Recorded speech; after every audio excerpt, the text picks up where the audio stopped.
Bismillahirrahmanirrahim. Assalamualaikum warahmatullahi wabarakatuh.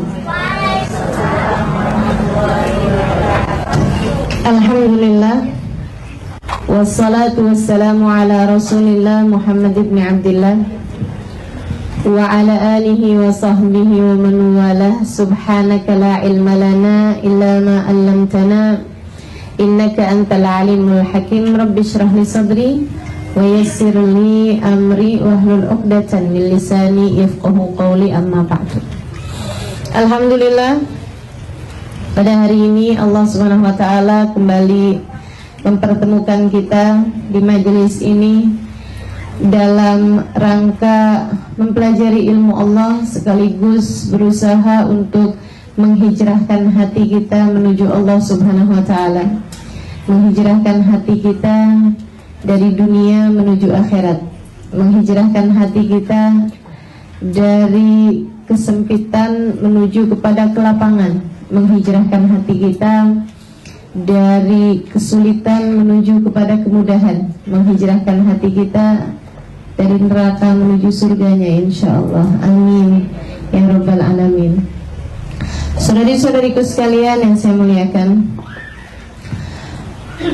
kita sudah pernah membahas dalam hijrah ini adalah hubungan kita dengan Allah Subhanahu wa taala, kemudian hubungan kita dengan baginda Nabi besar Muhammad sallallahu alaihi wasallam. Semoga Allah bukakan pintu rahmatnya.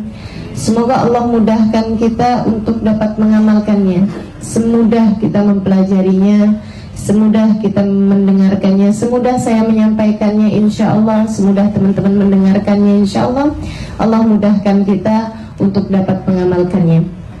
Al-Fatihah biniyatin nafa' wal intifa' wal mudzakarah wat tadhkir ibtigha'a mardatih wa qurbih wa thawabih wa husnil khatimah ma'al lutfil afiyah wa salahil akibah wa ila hadratin nabi. Al-Fatihah.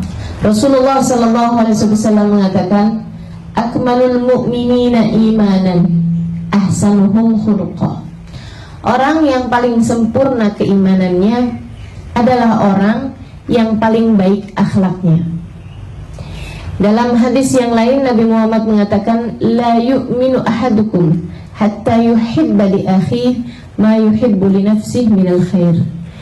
Tidaklah sempurna iman seseorang, tidak beriman seseorang sampai ia dapat mencintai orang lain seperti mana sesuatu yang ia cintai untuk dirinya sendiri.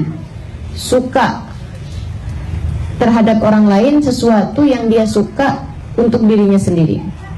Minal khair, dari kebaikan. Saudara sekalian yang saya muliakan, ada banyak sekali hadis-hadis yang menggabungkan antara akhlak yang solehah dengan iman. Banyak sekali.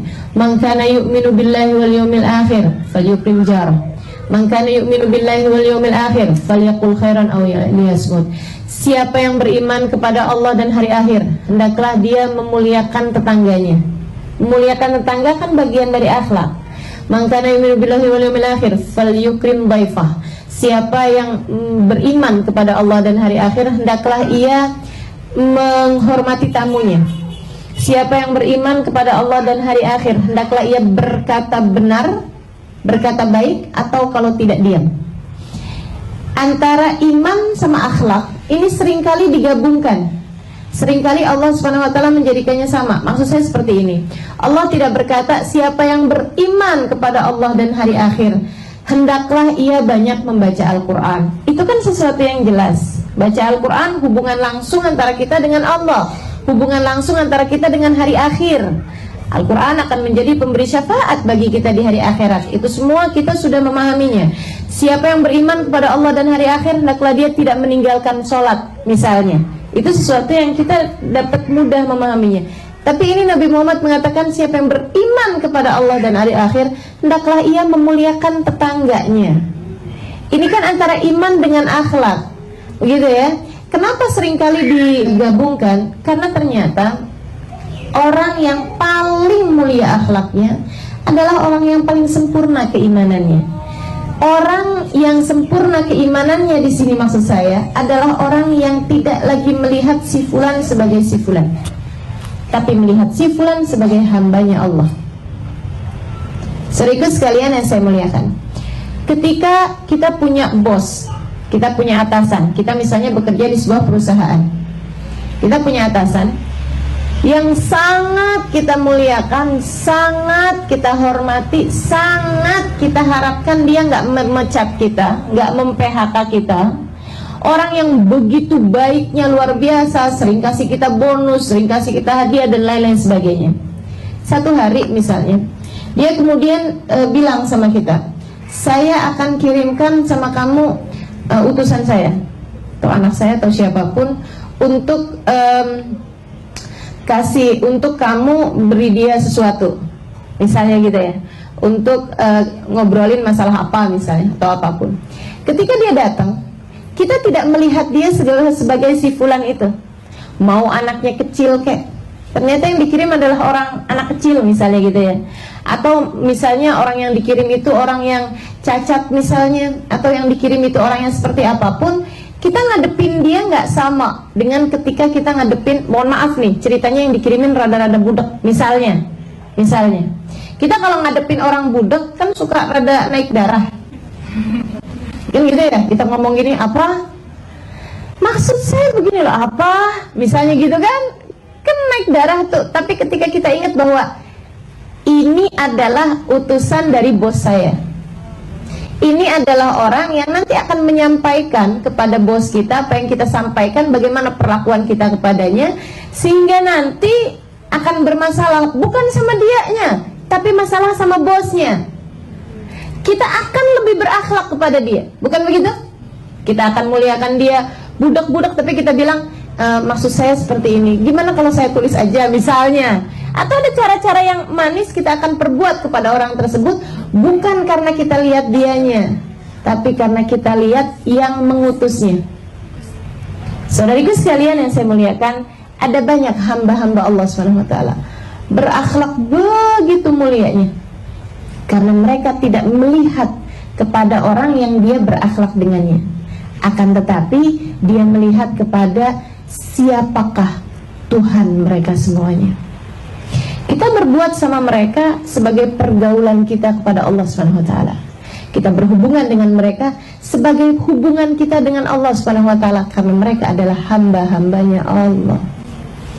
Saudaraku sekalian, mereka adalah orang-orang dengan akhlak-akhlak yang luar biasa.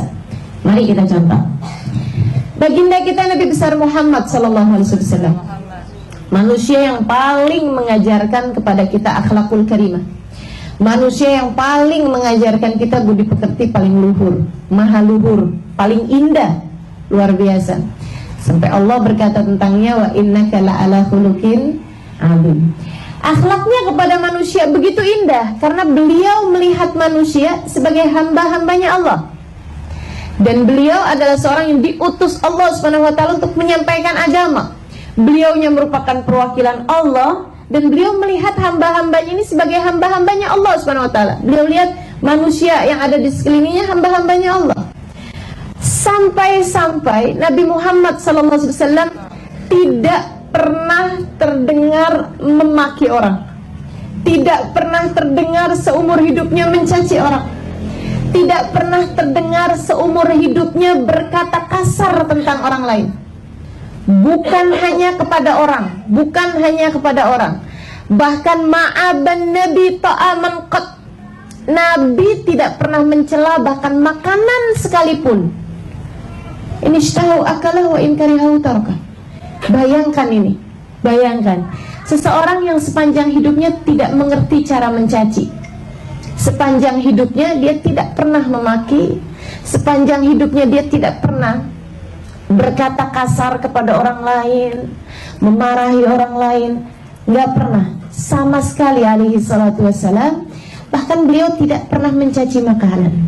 Kalau beliau suka beliau akan makan, kalau beliau tidak suka beliau hanya tidak makan, begitu aja. Tidak terlihat bahkan dari raut wajahnya seperti beliau tidak suka gitu, nggak ada ceritanya. Nabi disuguhkan yang ada bawang-bawang mentahnya, Nabi nggak makan, gitu aja. Nggak dicaci maki habis-habisan, ini makanan bikin mulut bau nih, kenapa disuguhin sama saya begini segala macam, nggak ada. Tidak akan pernah terdengar yang seperti itu. Alaihi salatu wassalam. Indah luar biasa. Indah luar biasa. Karena beliau sangat merasakan bahwasanya perlakuannya kepada setiap orang adalah perlakuannya kepada Allah. Adalah perlakuannya kepada Allah. Berhenti di sebuah pohon, di dekat sebuah pohon beliau beristirahat tidur. Di situ sahabatnya melihat Nabi Muhammad tidur lelap di bawah pohon. Mereka semua kemudian menjauh karena khawatir mengganggu tidur Nabi Muhammad alaihissalam. Datang musuh Allah yang namanya Da'tur. Dia ambil pedangnya Nabi yang memang tergeletak di situ. Dia buka pedang Nabi itu, dihadapkan kepada Nabi Muhammad SAW. Yahudi, penuh kebencian kepada Nabi. Pas di leher Nabi Muhammad alaihissalam. Ya Muhammad. Nabi buka mata, pedang pas di lehernya. Manil ladzi yansuruk in qataltuka fi hadzal makan. Siapa yang bisa tolong kamu kalau kamu aku bunuh di tempat ini? Subhanallah, Nabi melihat pedang di situ, Nabi melihat Da'tur di situ, faham urusan bahwa ini adalah drama dengan sebuah skenario yang sutradaranya adalah Allah yang telah mengutusnya. Kan begitu? Ini kalau kita bisa pahamin ini nih dalam segala urusan, semua yang ada di atas muka bumi ini adalah pemeran-pemeran drama yang skenarionya telah ditulis oleh seorang sutradara, oleh satu sutradara namanya Allah. Mudabbir likulli syai' ma min syai'in fis samawati wal ard. Tidak ada segala sesuatu yang ada di atas ini la wa yusabbih bitasbih, kecuali semuanya mensucikan Allah, semuanya patuh, semuanya tunduk kepada Allah Subhanahu wa taala. Maka dia memahami itu. Da'tur tidak akan bisa menggerakkan pedangnya kecuali dengan izin Allah. Da'tur tidak ada kemudian pedangnya sampai di lehernya kecuali dengan izin Allah. Maka ketika Nabi kemudian ditanya seperti itu, tidak ada kepanikan, tidak ada ketakutan, tidak ada kekhawatiran. Ketika ditanya seperti itu, Nabi kemudian menjawab, siapa yang membunuh kamu wahai Muhammad? Allah. Subhanallah. Kata-kata itu kemudian membuat pedang Da'tur jatuh untuk mengajarkan kepada Da'tur. Yang kamu gituin, dia paham bahwa dia berada dalam kehendak Allah. Tapi kamunya nih Da'tur, aku hendak mengajarkan kepadamu, kata Allah, bahwa segala sesuatunya tidak berada dalam kendalimu. Begitu dengar Allah, Da'turnya kemudian di luar kendalinya, pedangnya jatuh. Sebab kalau di kendalinya dia nggak mau pedangnya jatuh kan. Jaim banget dong, abis begitu kemudian jatuh pedangnya. Malu banget dong, sebenarnya gengsi kan. Subhanallah, Allah mengajarin nih, sesuatunya nggak dalam kendalimu wahai Da'tur. Langsung jatuh pedangnya, diambil balik sama Nabi Muhammad alaihissalam sebagai menjalankan perannya, menjalankan skenarionya, dihadapkan balik kepada Da'tur. Dan kamu Da'tur, siapa yang bisa tolong kamu kalau kamu aku bunuh di tempat ini? Gak ada Muhammad, kecuali jika kamu mau memaafkanku. Da'tur melihat Nabi Muhammad sebagai seseorang bernama Muhammad. Dia tidak melihat Nabi Muhammad sebagai seorang hambanya Allah Subhanahu wa ta'ala yang menjalankan peran. Makanya Da'tur ketika ditanya siapa yang bisa tolong kamu, dia nggak jawab Allah Muhammad. Dia nggak gitu, karena dia nggak ada Allah dalam hatinya. Teman-teman saudaraku sekalian, Nabi kemudian menyarungkan kembali pedang tersebut ke tempatnya, ke sarungnya, kemudian berkata, pergilah, aku sudah memaafkanmu. Orang-orang yang menjadi begitu pemaaf, begitu mudah memaafkan kesalahan orang, tidak sibuk melihat si fulan sebagai si fulan, si faltan sebagai si faltan, bu ini, bu itu, bu ini, bu itu, mas ini, mas itu, abang ini, abang itu, umi ini, dia nggak lihat itu. Tapi ngelihatnya sebagai hamba-hambanya Allah Subhanahu wa ta'ala. Mereka adalah pemilik akhlak-akhlak paling terpuji di atas muka bumi ini. Mereka adalah hamba-hamba paling tercintanya Allah Subhanahu wa ta'ala di atas muka bumi ini. Berhubungan dengan siapapun sebagai hubungannya dengan Allah Subhanahu wa ta'ala. Saudaraku sekalian yang saya muliakan, ketika engkau menghijrahkan hatimu kepada Allah, mulailah belajar ini. Mulailah belajar bahwa setiap manusia yang ada di atas muka bumi ini adalah hamba-hambanya Allah. Tidak akan ada yang bisa memberikan bahaya kepadamu kecuali dengan izin Allah. Tidak ada yang bisa memberikan kemanfaatan kepadamu kecuali dengan izin Allah. Sehingga tidak ada kemudian kita menjadi begitu tawadhu kepada orang kaya karena kekayaannya. Kita tidak akan kemudian menghina orang miskin karena kemiskinannya, karena kita paham kaya miskin pengaturnya satu, hina mulia pengaturnya satu. Kita bahkan tidak kemudian menjadi sangat berlebih-lebihan kepada ahli taat kepada Allah Subhanahu wa ta'ala, dan kita kemudian tidak menghinakan ahli maksiat pada Allah Subhanahu wa ta'ala, karena kita paham segala sesuatunya adalah milik Allah. Kita tidak akan kemudian melihat orang ahli maksiat, na'udzubillah min dzalik, ini neraka kangennya sama dia nih. Enggak begitu kemudiannya, karena paham sekarang dia kerjain maksiat, akan begitu mudah bagi Allah untuk memberikan jalan taat jika Allah menghendakinya. Jika Allah menghendakinya. Dan ketika saya sekarang dimudahkan untuk mengerjakan taat pun begitu mudah bagi Allah jika hendak mencabut hidayah itu kembali, sehingga kemudian menjadikan kita sebagai ahli maksiat seperti dia itu. Maka bagaimana mungkin saya mencaci sesuatu yang mungkin untuk menjadi saya di kala yang lain. Maka ketika kemudian melihat maksiatan, melihat orang berbuat maksiat, dia hanya akan berdoa, ya Allah, berikanlah hidayahmu kepadaku dan kepadanya.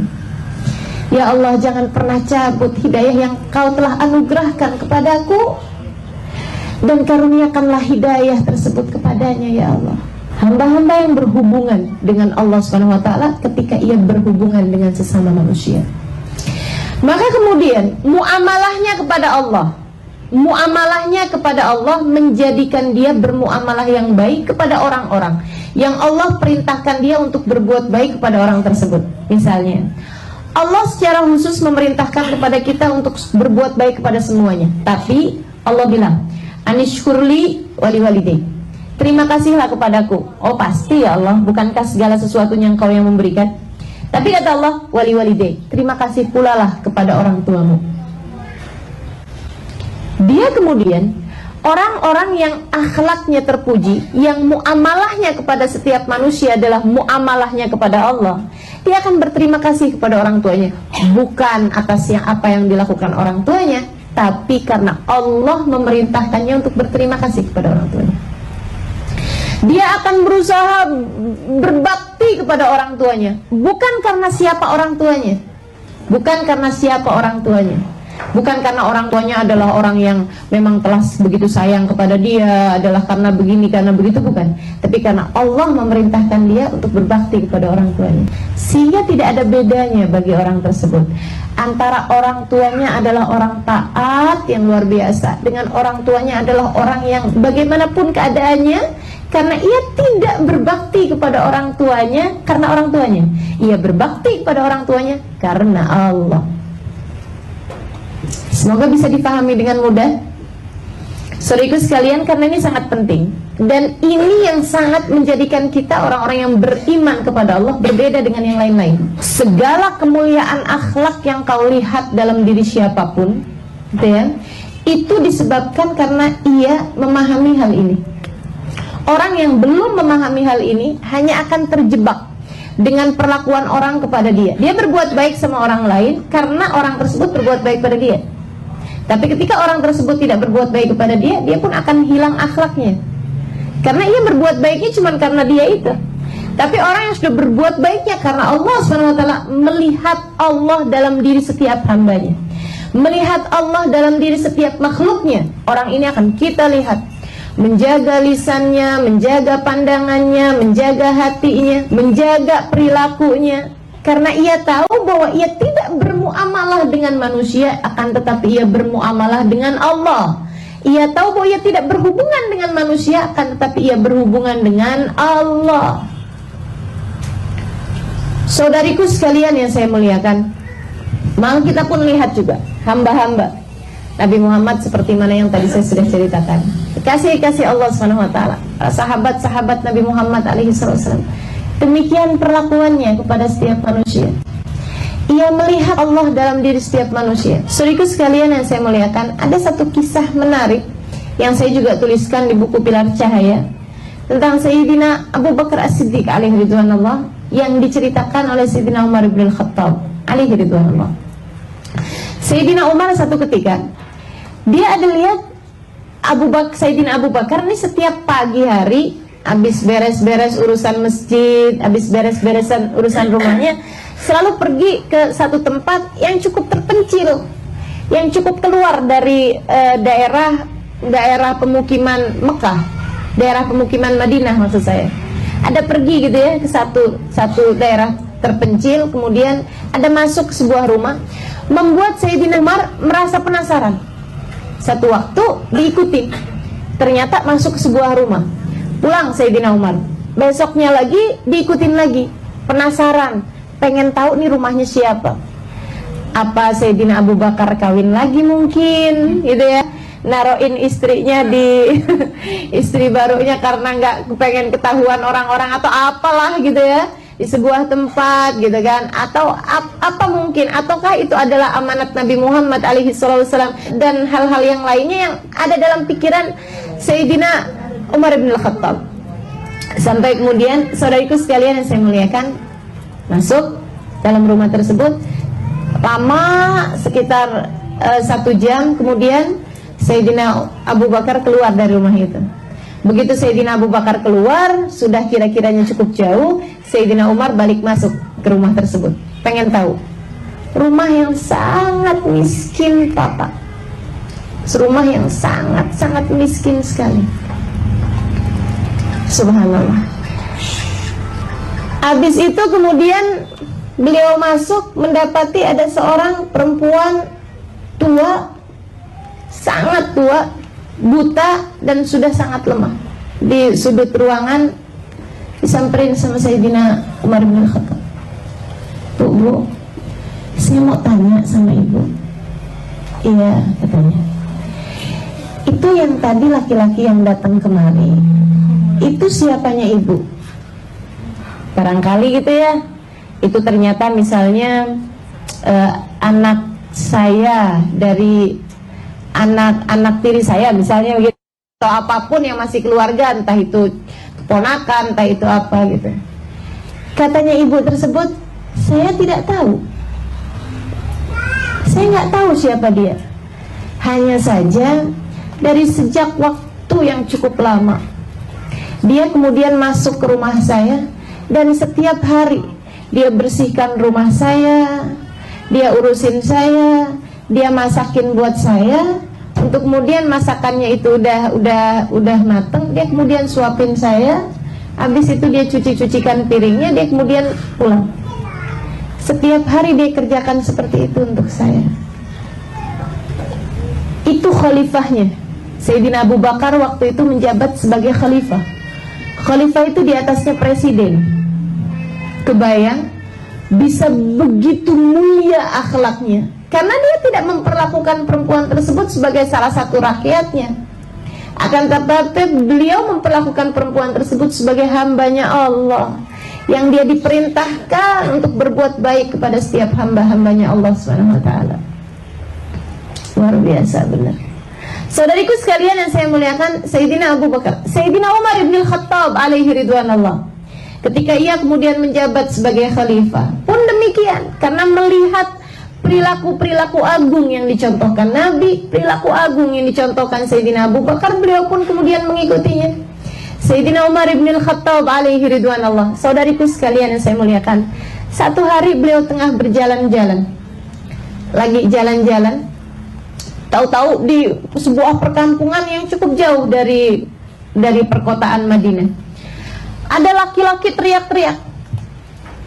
Ada laki-laki tolongin saya. Sayyidina Umar segera datengin ke situ. Kenapa Pak? Dan Sayyidina Umar pakaiannya tidak menunjukkan bahwa beliau adalah seorang khalifah. Dan zaman itu kan juga nggak ada poster-poster, jadi orang juga nggak terlalu tahu mukanya Umar bin Khattab itu seperti apa. Cuman kalau kemudian mereka dengar, maksudnya nama gitu ya, mereka semua akan tahu bahwa beliau adalah seorang khalifah. Tapi kan memang mereka ini adalah orang-orang yang ketika menjabat sebagai khalifah sekalipun tidak penting baginya bahwa dia adalah seorang khalifah. Tidak melihat khalifah sebagai sebuah kekuasaan. Akan tetapi yang dia lihat dari situ adalah sebuah amanat yang dibebankan Allah Subhanahu wa taala kepadanya.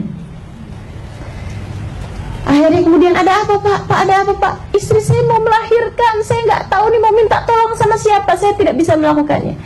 Kata Sayyidina Umar bin Al-Khattab, baik Pak, sebentar ya Pak ya. Beliau pun kemudian lari. Nggak lama kemudian beliau ambil istrinya di rumah. Ada beliau punya istri yang sangat muda, adalah merupakan putri dari Sayyidina Ali bin Abi Thalib yang bernama Sayyidah Ummu Kalthum. Sayyidah Ummu Kalthum, putri dari Sayyidina Ali bin Abi Thalib, dari Sayyidah Fatimah Zahra, itu menikah dengan Sayyidina Umar bin Al-Khattab alaihi ridwanullah. Umur pautnya sangat-sangat jauh sekali.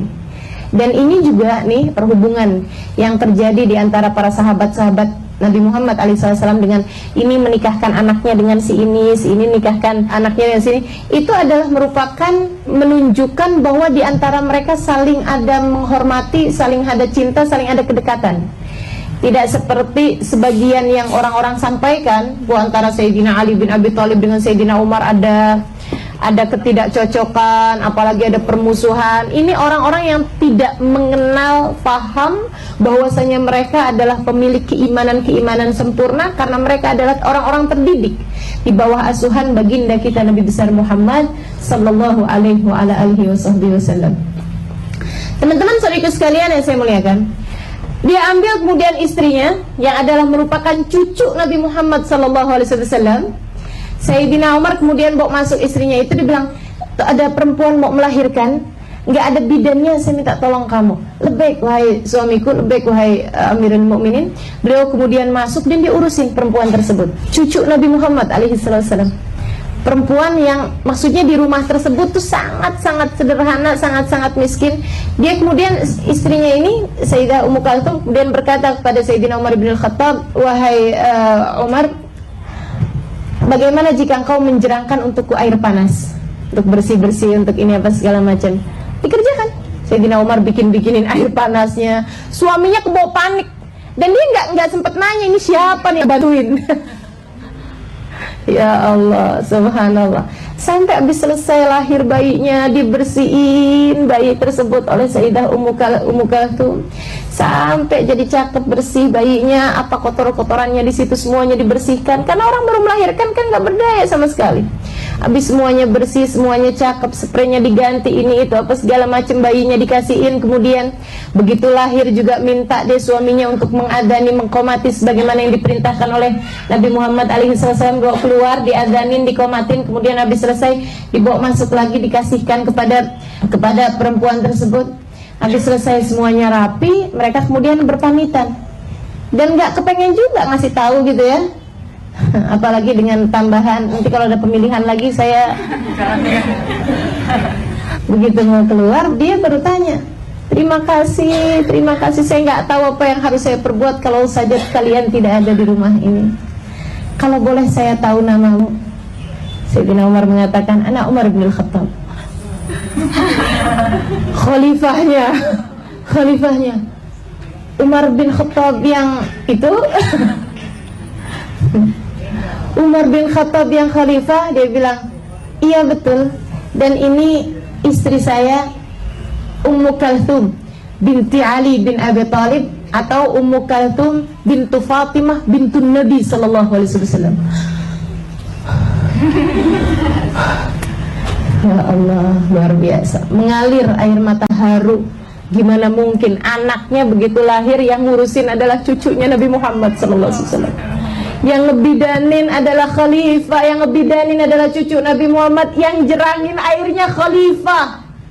Kebayang, luar biasa, subhanallah. Mereka tidak memperlakukan manusia sebagai si fulan si fultan. Mereka memperlakukannya sebagai hamba-hamba Allah Subhanahu wa taala. Mereka adalah orang-orang mulia di atas muka bumi ini karena mereka memuliakan setiap manusia.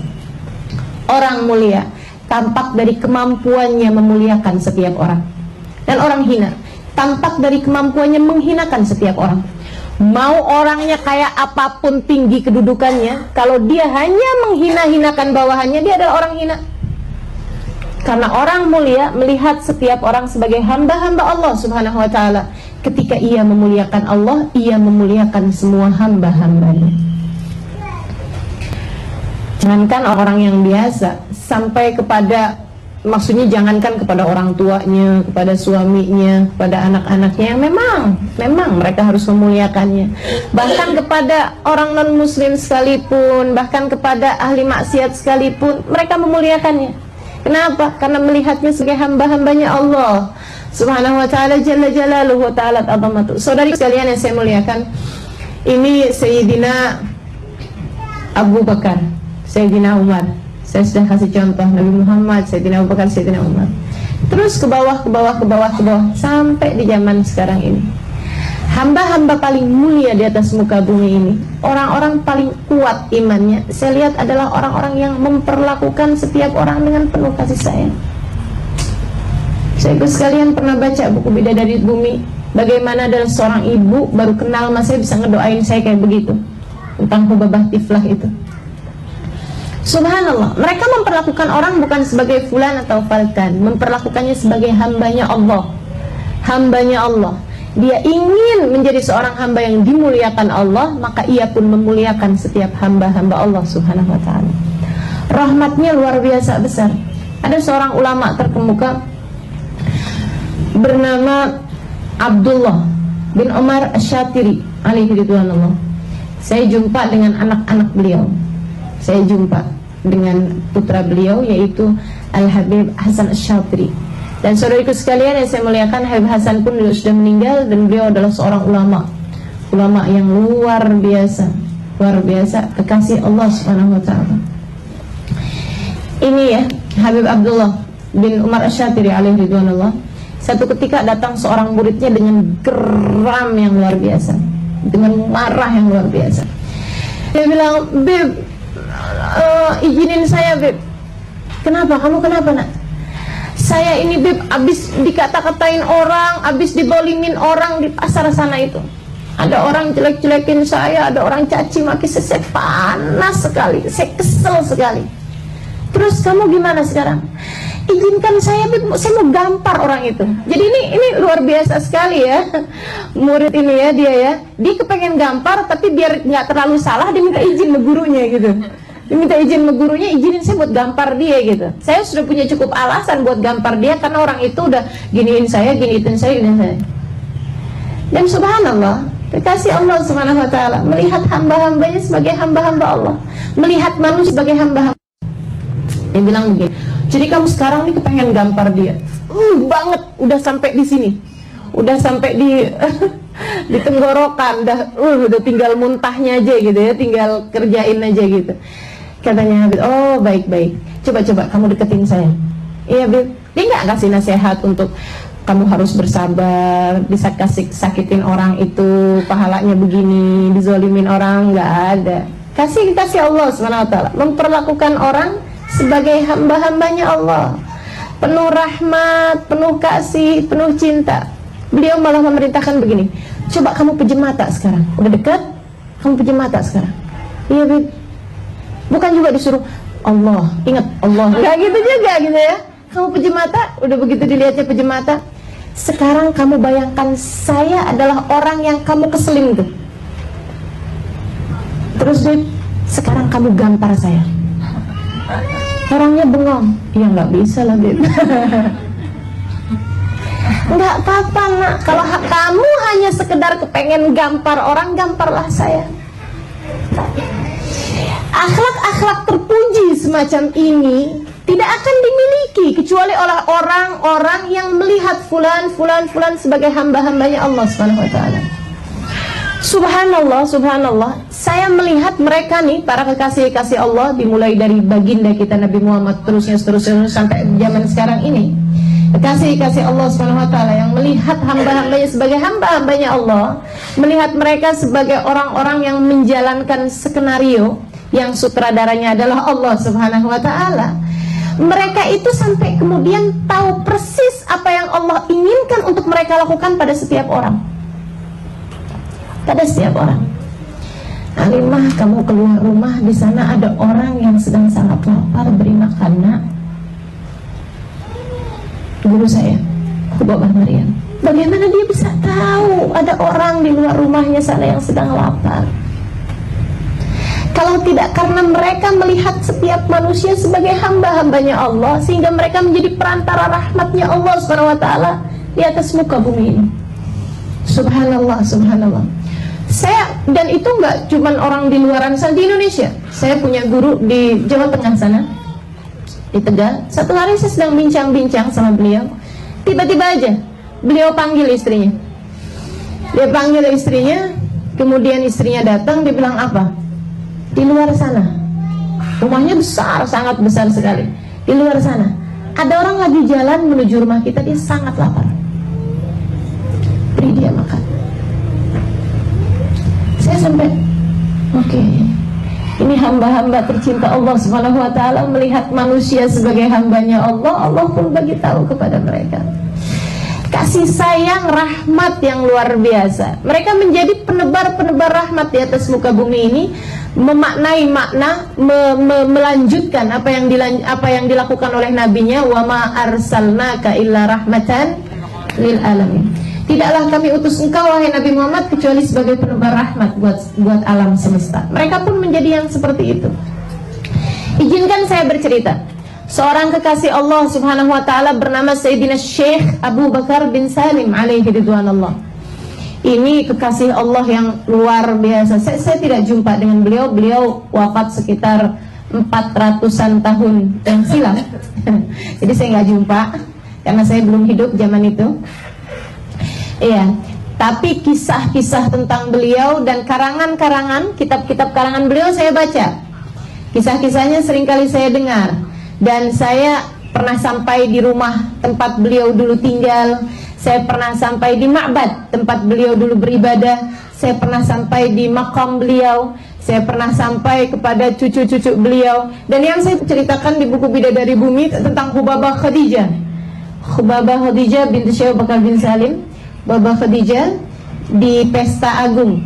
Itu adalah salah satu dari keturunan beliau, cucu-cucu beliau, dari Sayyidina Syekh Abu Bakar bin Salim ini.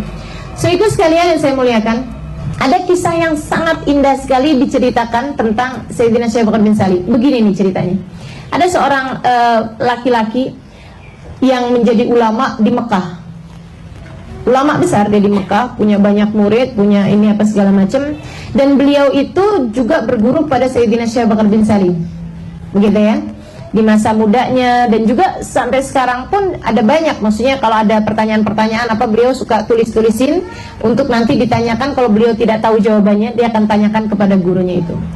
Satu hari beliau ini ada permasalahan pelik dengan istrinya sampai mereka hampir pisah sama istrinya. Dia ini istri ulama ini ya, seorang ulama di Mekah ini. Lagi ada masalah sama istrinya, kemudian istrinya juga sampai dengan pokoknya udah kayak nggak ketemu deh, titik temunya tuh nggak ada, sampai mereka mau berpisah.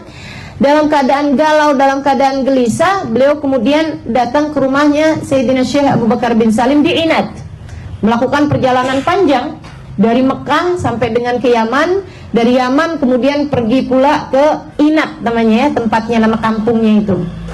Sampailah kemudian di Hadramaut, di kota Inat itu, di rumahnya Sayyidina Syekh Abu Bakar bin Salim. Begitu nyampe, ahlan wa sahlan, duduk sama gurunya, kemudian gurunya bilang gini, kamu ada pertanyaan-pertanyaan ya yang kamu mau tanyakan kepada saya. Pertanyaan pertama yang mengenai masalah itu jawabannya seperti ini, ada pendapatnya. Jadi muridnya ini cuma diem aja. Pertanyaan kedua yang mengenai ini jawabannya seperti ini, ada pendapatnya Imam Syafi'i, ada pendapatnya Imam Malik dalam masalah ini begini-begini segala macam, dan guru saya memilih pendapat yang begini, kamu ikut juga pendapat yang seperti itu. Adanya di kitab ini, kalau kamu mau tahu rujukannya, ada hadisnya dalam Sahih Bukhari halaman sekian di bab ini. Semuanya jawab pertanyaan-pertanyaannya. Subhanallah. Kemudian ada beliau dikasih sama pelayannya Sayyidina Syekh Bakar bin Salim, dibawakan nampan gitu ya, yang berisi kopi untuk beliau bagikan kepada tamunya tersebut. Dia tuangkan 3 gelas, padahal orangnya hanya ada 2, beliau sama tamunya tersebut. Beliau kemudian tuangkan 3 gelas kopi di tempat itu. Beliau ambil 1 di tempat beliau untuk beliau minum, beliau bagikan kepada tetamunya itu. Kemudian beliau ambil yang satu gelas lagi itu, jalan ke jendela. Jalan ke jendela. Di sana tuh kalau ruangannya atas ini ya, tingkat. Jadi beliau itu di atas, di ruangan atas, beliau pergi ke jendelanya. Ada tokoh istilahnya orang Arab itu jendela yang kecil, suka buat ngeliatin. Kalau teman-teman pernah lihat rumah-rumah di Arab dulu, rumah di Arab dulu ya, suka ada jendela kecil di atas bangunan buat ngeliatin kalau ada tamu di luar. Gitu, kecil aja jendelanya. Itu beliau menuju ke situ, dia bawa nih sambil gelas ini, sambil berkata seperti ini. Amma mas'alatak ma'a zawjatak faqad aslahna. Adapun masalahmu dengan istrimu, kami sudah memperbaikinya. Kita sudah bikin damai. Kita sudah akurin kamu sama istrimu itu. Gitu bilangnya. Sambil kemudian beliau bawa kopi tadi ini keluar, set. Habis itu kemudian beliau masuk lagi. Habis itu ngobrol urusan-urusan lain tentang dakwah ini apa segala macam. Selang beberapa hari sudah beliau tinggal di Inat ini, beliau kemudian pulang kembali ke Mekah sambil mikir-mikir, ini istri saya mau bukain pintu apa enggak ini. Masalahnya ini ya, ini istrinya ini masih marah apa enggak kayak gitu. Subhanallah, begitu beliau ketuk pintu, istrinya bukain pintu dengan selamat datang, waalaikumsalam warahmatullahi wabarakatuh. Udah dandan, udah rapi, udah cakep, udah kayak tahu gitu kalau suaminya mau pulang. Untuk kemudian dia suguhkan makanan, segala macam pokoknya. Dan dia sebelum makan itu dia bilang, bang maafin saya bang ya, yang kemarin-kemarin itu ya, saya dimaafin ya, saya akan coba lagi untuk menjadi istri yang lebih baik bagi kamu. Sampai suaminya bengong-bengong, kamu nih kesambet di mana? Padahal lagi waktu jalan itu sedang sangat marah sekali, tapi sekarang kok kamu bisa menjadi seperti ini, gimana ceritanya? Dia bilang, iya bang, waktu abang pergi itu, dia bilang besokannya, kan perjalanan dengan hari itu, dia bilang, hari yang dia berjumpa dengan Sayyidina Syekh Bakar bin Salim. Hari itu ada seorang lelaki tua datang berkunjung ke sini. Dia kemudian ngobrol sama saya, nasehatin saya, urusan-urusan untuk saya perbaiki hubungan denganmu untuk begini. Dia kata-katanya indah banget, saya sampai terharu sekali, saya sampai nyesel telah berbuat seperti itu kepadamu. Oh ya, dia kemudian ada kasih saya kopi. Dia ada kasih saya kopi, saya masih simpen cangkirnya kalau kamu mau lihat. Dia bilang gitu. Habis itu dia kemudian pergi begitu aja. Habis itu saya jadi rindu terus kepadamu, saya jadi kangen terus. Saya sampai doain kamu setiap malam. Dan dia juga ada kasih tahu saya bahwa kamu akan datang hari ini. Kamu akan nyampe di rumah hari ini, jam ini. Jadi saya udah siap-siapin diri. Dia bilang gitu. Subhanallah. Saya kemudian pergi ke dapur untuk melihat gelas tersebut, dan sungguh demi Allah itu adalah gelas sama Sayyidina Syekh Bakar bin Salim ke jendela tersebut sambil mengatakan, adapun masalahmu dengan istrimu saya sudah memperbaikinya. Kekasih Allah subhanahu wa ta'ala. Kenapa bisa mereka berbuat seperti itu, menjadi kepanjangan tangan Allah subhanahu wa ta'ala dalam menebarkan rahmat? Karena mereka melihat manusia tidak sebagai manusia, tapi sebagai hamba-hamba Allah subhanahu wa ta'ala di atas muka bumi ini. Saudariku sekalian yang saya muliakan, ini mereka kekasih Allah. Artinya bahwa saya bukan ingin mengambil kekeramatannya mereka untuk saya bahas di sini, akan tetapi yang saya ingin ambil adalah rahmat dan kasih sayang mereka terhadap setiap hamba-hambanya Allah. Jika mereka bisa mengasihi sampai kepada orang yang ya datang dari Mekah ke sini untuk urusan damai dengan istrinya apa segala macam, padahal bukan anaknya, bukan apa-apanya gitu ya, maka kita bagaimana setidaknya dengan orang-orang terdekat kita. Kita andai tidak bisa berbuat baik kepada setiap makhluknya Allah Subhanahu wa taala di atas muka bumi ini, setidak-tidaknya bagaimana kabarmu dengan orang tuamu? Bagaimana kabarmu dengan suamimu? Bagaimana kabarmu dengan anak-anakmu? Bagaimana kabarmu dengan tetangga-tetanggamu? Bagaimana kabarmu dengan sahabat-sahabatmu? Adakah kau hanya akan berbuat baik kepada mereka yang telah berbuat baik kepadamu? Itu namanya bukan buat baik, itu namanya balas budi. Teman-teman saudariku sekalian yang saya muliakan, adakah engkau hanya akan memuji orang yang memang memujimu dan mencaci mereka-mereka yang kemudian berbuat jahat kepadamu? Itu namanya bukan memuji, tapi balas puji, balas budi aja. Teman-teman saudariku sekalian yang saya muliakan, yuk kita tebarkan rahmat. Ngelihat orang tua kita jangan sebagai ibu fulana bintu fulan, bapak fulan bin fulan, tapi melihatnya sebagai orang yang Allah Subhanahu wa taala telah menjadikan mereka sebagai orang tua saya. Yang Allah perintahkan kepada saya, anishkurli wali walidaik. Berterima kasihlah kepadaku dan berterima kasihlah kepada orang tuamu. Seseorang yang Allah Subhanahu wa taala telah memerintahkan kita untuk berbuat, wahfid lahuma janaha dzulli minar rahmah. Bentangkanlah kepada kedua orang tuamu sayap-sayap kerendahan hatimu. Wala taqul lahuma uffin. Jangan pernah berani berkata kepada orang tuamu kalimat uff, kalimat kalimat Kalau saja ada kalimat lebih pendek daripada itu, Allah pasti akan menyebutkannya. Kalimat penyangkalan yang lebih pendek daripada itu, Allah nggak bilang janganlah kalian berkata kepada orang tua kalian tidak, karena tidak masih lebih panjang daripada uff. Uff itu orang Arab yang gitu loh, yang kayaknya yang enggak deh gitu ya. Dikerjain juga, tapi ada kata-kata yang gitu, yang artinya bahwa kita keberatan, menyiratkan kita keberatan terhadap permintaan orang tua. Itu kata Allah, jangan kamu berkata yang seperti itu. Wa qul lahuma qaulan karima. Ucapkanlah kepada kedua orang tua kalian qaulan karima, ucapan-ucapan yang dermawan. Emang ada gitu ucapan yang dermawan? Ada, itu di atas ucapan baik. Allah itu kalau sampai membahasakan kariman, qaulan kariman, ucapan yang dermawan, itu di atasnya qaulan hasanan, atau di atas qaul sidq, berkata benar, berkata baik. Di atas itu qaul karim, itu ucapan yang dermawan, yang kita kalau dapat ucapan tersebut lebih kita sukai daripada kita dikasih sesuatu oleh orang itu. Misalnya saat suami kita berkata kepada kita, aduh saya tuh ya punya istri kamu tuh hadiah Allah paling indah dalam hidup saya. Mauan mana diomongin gitu ama dikasih uang 100.000. Coba saya tanya beneran ya. Oke, omongan itu sama 1 juta, naikkan dikit.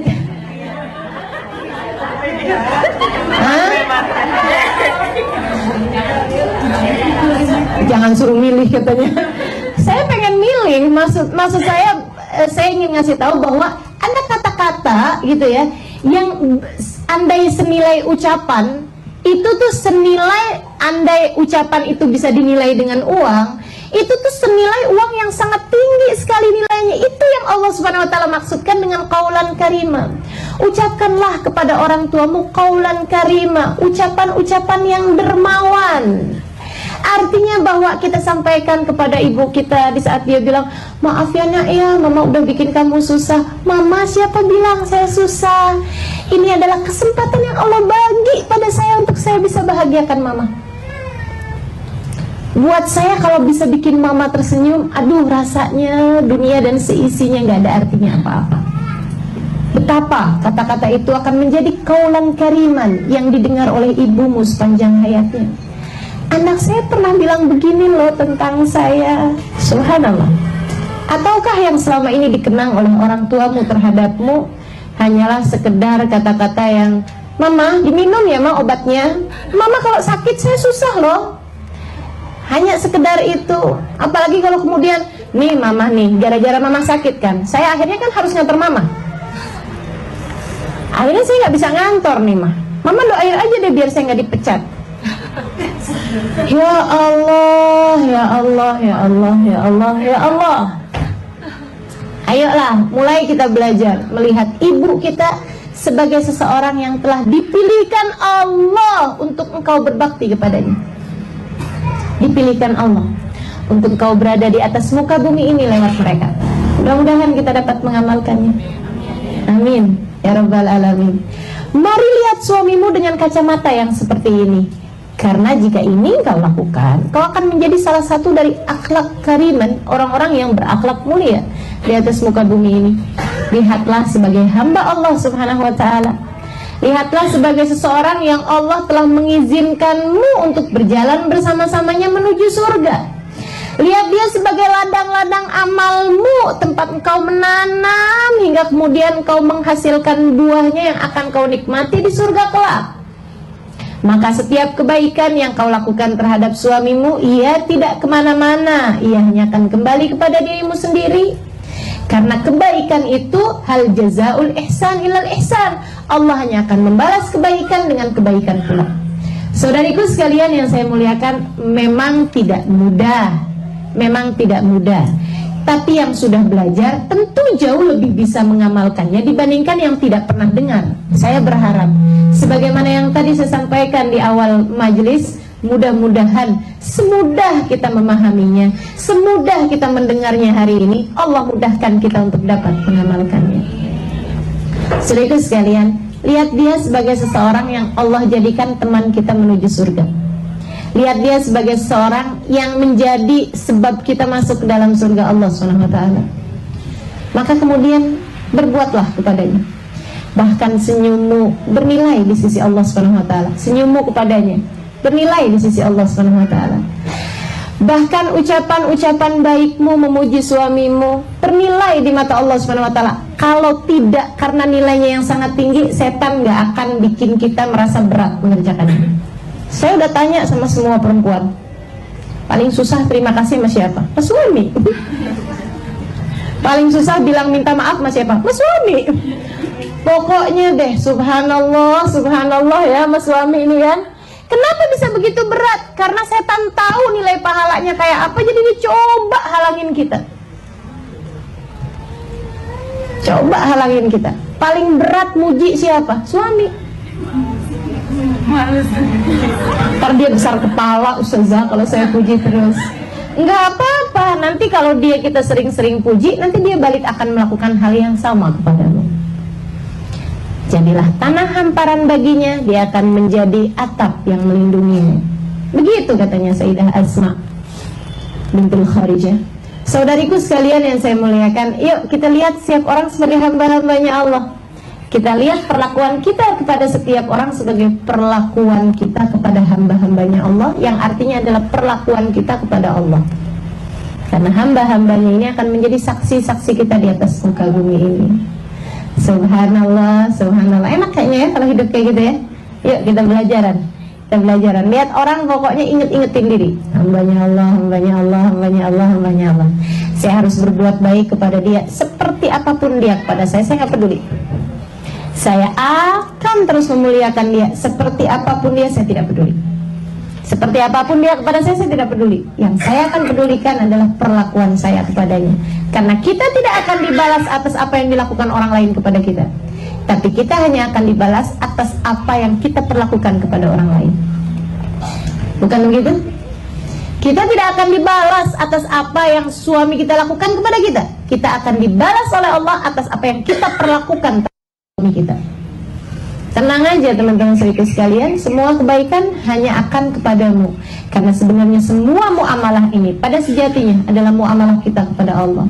Pada sejatinya adalah muamalah kita dengan surga neraka kita sendiri. Pada dasarnya semua hubungan adalah hubungan kita antara dunia dengan akhirat kita sendiri. Insya Allah mudah-mudahan kita dapat mengamalkannya insya Allah. Amin ya rabbal alamin. Lihat anak juga kayak begitu.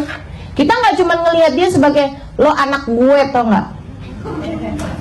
Kamu lahir dari rahimku, kamu harus nurut sama aku. Kamu kalau nggak nurut sama saya, durhaka. Kalau durhaka kamu masuk neraka. Ya Allah, kesiannya yang jadi anaknya. Subhanallah. Tapi kalau ngelihatnya sebagai hamba-hambanya Allah Subhanahu Wa Taala, luar biasa sekali. Nah, kamu akan menjadi kelanjutan mama. Ketika mama meninggal dunia nanti, kamu akan menjadi kelanjutan mama. Subhanallah. Maka kita melihat diri kita dalam diri dia. Seperti apa yang kita inginkan dalam diri kita, kita inginkan dalam diri dia. Kita bayang-bayangin kalau ibu saya berbuat begini seperti apa ya. Sehingga yang ada adalah rahmat, yang adalah kasih sayang terhadap anak-anak kita, yang adalah kebaikan-kebaikan yang kita tebarkan, yang ada adalah cinta kepada Allah SWT. Dan sambilan, anakku ya Allah, kau lahirkan dari rahimku, akan tetapi dia adalah hambamu ya Allah, yang kau inginkan aku untuk membawanya menuju surgamu. Aku akan membawanya bersama-sama denganku menuju surgamu. Subhanallah. Diajaknya bangun malam anaknya, indah banget. Teman-teman saudaraku sekalian, di Hadramaut, tempat saya pernah tinggal 4,5 tahun, mempelajari ini semua. Pelajari ini semua. Itu ya, yang katanya orang Tarim Syekh liman la syeikholah. Kota Tarim itu dapat menjadi guru bagi orang yang nggak punya guru, karena saya bisa berguru kepada setiap orang-orangnya. Itu saudaraku sekalian, mereka itu kalau bangun malam suka bangunin anak-anaknya, walaupun yang bayi-bayi, walaupun yang umur 1 tahun 2 tahun, mereka bangunin di jam-jam yang seperti itu, dengan 2 alasan. Yang pertama, biar mereka terbiasa bangun di sepertiga malam yang terakhir. Yang kedua, karena kami berharap rahmatnya Allah yang turun di jam-jam seperti ini, mereka mendapatkannya. Subhanallah, subhanallah. Giliran saya pulang ke Indonesia, mak-mak, ibu-ibu, kalau anaknya bangun jam segitu, nah masih malam, nah bobo lagi gitu. Aduh, kamu nih ya nyusahin mama mulu, jam-jam segini mama lagi ngantuk-ngantuknya, tidur lagi gitu. Ini keliru-keliru kita nih ya sama hidup ya. Subhanallah, subhanallah.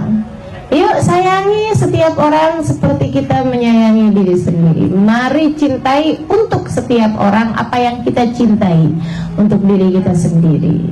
Karena perlakuan kita kepada orang lain adalah muamalah kita kepada Allah Subhanahu wa taala. Rabbana zalamna anfusana wa illam taghfir lana wa tarhamna lanakunanna minal khasirin. Rabbana atina fid dunya hasanah wa fil akhirati hasanah wa qina adzabannar.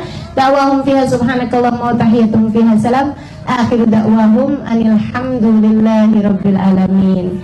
Sekali lagi, semoga semudah kita mendengarkannya, semudah itu pula Allah karuniakan kepada kita pengamalannya. Ila hadratin Nabi. Al-Fatihah.